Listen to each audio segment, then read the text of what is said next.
Hello guys, welcome to our new video. इस video में हम बात करने वाले हैं बियरिश एंगल्फिंग पैटर्न के बारे में। क्या क्या समझेंगे हम इस वीडियो में? हम समझेंगे कि किस तरह का कैंडल फॉर्मेशन होता है बियरिश एंगल्फिंग पैटर्न में, क्या इसका रिप्रेजेंटेशन होता है और इस पैटर्न को बनने के बाद प्राइस का बिहेव किस तरह का हो सकता है। और इसके बाद हम जाकर किसी एक स्टॉक के चार्ट पर बियरिश एंगल्फिंग पैटर्न को ढूंढने की कोशिश भी करेंगे। तो सबसे पहले बियरिश एंगल्फिंग पैटर्न जो है वो दो कैंडल्स को मिलकर एक पैटर्न बनाता है, जिसमें पहली कैंडल होती है हमारी बुलिश कैंडल।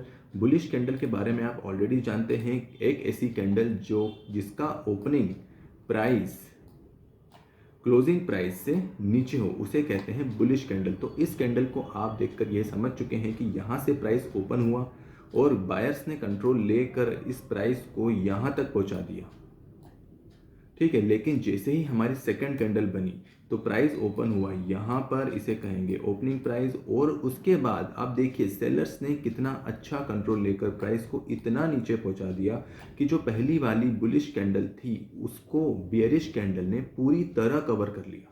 तो इस तरह का जो फॉर्मेशन बनता है उसे कहते हैं बियरिश एंगल्फिंग पैटर्न। ये क्या रिप्रेजेंट करता है? ये रिप्रेजेंट करता है कि यहाँ से प्राइस बियरिश की तरफ रिवर्स हो सकता है। इस पैटर्न का मतलब ये है कि उस पर्टिकुलर मोमेंट पर सेलर्स का पूरी तरह कंट्रोल था प्राइस पर। जितनी अच्छी या जितनी बड़ी कैंडल बनेगी उतना ही अच्छा इसका सिग्निफिकेंस होगा। सबसे इंपॉर्टेंट, चार्ट पैटर्न्स को हमें कभी भी आइसोलेशन में ट्रेड नहीं करना चाहिए। चार्ट पैटर्न्स के साथ हम दूसरे इंडिकेटर्स यूज कर सकते हैं या सपोर्ट एंड रेजिस्टेंस यूज कर सकते हैं।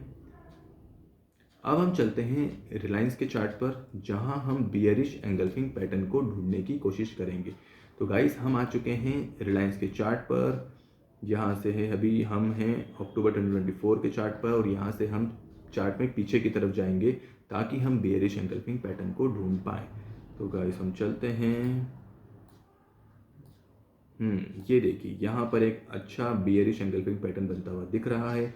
ये थी एक स्मॉल बुलिश कैंडल, और उसके बाद जो बेरिश कैंडल बनी उसने इस बुलिश कैंडल को पूरी तरह कवर किया। तो इसे हम क्या कहते हैं? इसे हम कहते हैं बियरिश एंगल्फिंग पैटर्न।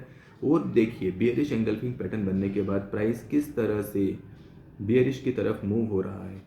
और देखते हैं हम बियरिश एंगल्फिंग पैटर्न्स को।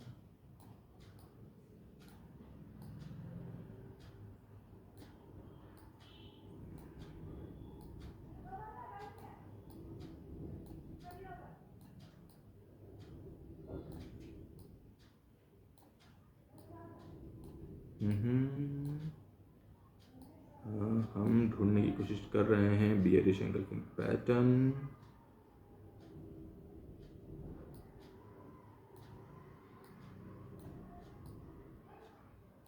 ये देखिए, यहाँ पर एक अच्छा बेयरिश एंगल्फिंग पैटर्न बना। Complete bullish candle without any tail, ये जो बनी हमारी बुलिश कैंडल बनी। और सेकंड जो कैंडल बनी बियरिश, वो पूरी तरह फर्स्ट वाली कैंडल को कवर कर रही है। और उसके बाद प्राइस कुछ हद तक तो बियरिश में गया है, बहुत अच्छा नहीं गया, बट फिर भी देखते हैं हम किस लेवल तक ही नीचे गया। यहाँ पर अगर हम देखें तो ये 1162 से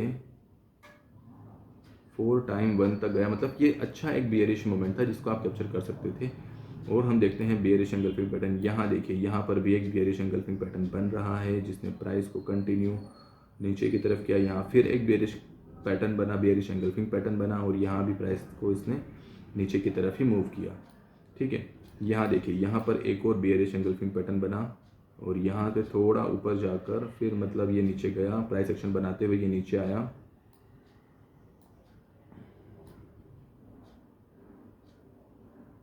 ये देखिए, यहाँ पर एक बेरिश एंगल्फिंग पैटर्न बना, लेकिन क्या हुआ, यहाँ से ये थोड़ा नीचे गया and then all the way ये गया ऊपर। तो ज़रूरी नहीं है कि हमेशा बेरिश एंगल्फिंग पैटर्न बनने के बाद प्राइस नीचे ही जाए, कभी कभी ये ऊपर भी जा सकता है। इसीलिए मैं कह रहा हूँ कि हमें चार्ट पैटर्न्स को आइसोलेशन में ट्रेड नहीं करना चाहिए। हमें चार्ट पैटर्न्स के साथ में indicators and to support and resistance का हम इस्तेमाल कर सकते हैं। अब हम देखते हैं कि ट्रेडिंग व्यू में हम आसानी से बेरिश एंगल्फिंग पैटर्न को कैसे ढूंढ सकते हैं। तो हम यहाँ पर लगाएंगे एक indicator bearish engulfing pattern, bearish की स्पेलिंग गलत है, बियरिश एंगल्फिंग। तो ये मिल गया हमें पैटर्न, सॉरी इंडिकेटर। और यहाँ हम देखिए, हम बड़ी आसानी से हम बियरिश एंगल्फिंग पैटर्न्स को ढूंढ पा रहे हैं। पहले हमें थोड़ी मेहनत करनी पड़ रही थी, अब हम आसानी से देख सकते हैं कि अच्छा यहाँ पर एक बेयरिश एंगल्फिंग पैटर्न है, यहाँ पर एक बेयरिश एंगल्फिंग पैटर्न है, यहाँ फिर से एक बेयरिश एंगल्फिंग पैटर्न है।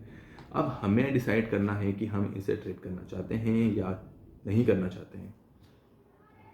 तो अब हम रिकैप कर लेते हैं कि इस वीडियो में हमने क्या क्या समझा। सबसे पहले हमने समझा कि बियरिश एंगल्फिंग पैटर्न कैसे दिखता है। पहली कैंडल होती है बुलिश कैंडल, सेकंड कैंडल होती है बियरिश कैंडल बुलिश कैंडल को पूरी तरह कवर करती है, तो उसे कहते हैं बियरिश एंगल्फिंग पैटर्न। क्या रिप्रेजेंट करती है? ये बताती है कि यहाँ से प्राइस बियरिश की तरफ रिवर्स हो सकता है या फिर बियरिश की तरफ कंटिन्यू हो सकता है। उस पर्टिकुलर मोमेंट में सेलर्स का पूरी तरह कंट्रोल था। जितनी अच्छी कैंडल होगी उतना ही अच्छा इसका सिग्निफिकेंट होगा। सबसे इंपॉर्टेंट, कभी भी हमें चार्ट पैटर्न्स को आइसोलेशन में ट्रेड नहीं करना चाहिए। तो ये सब बातें हमने इस वीडियो में समझी। आगे के वीडियो में हम पियर्सिंग पैटर्न को समझेंगे।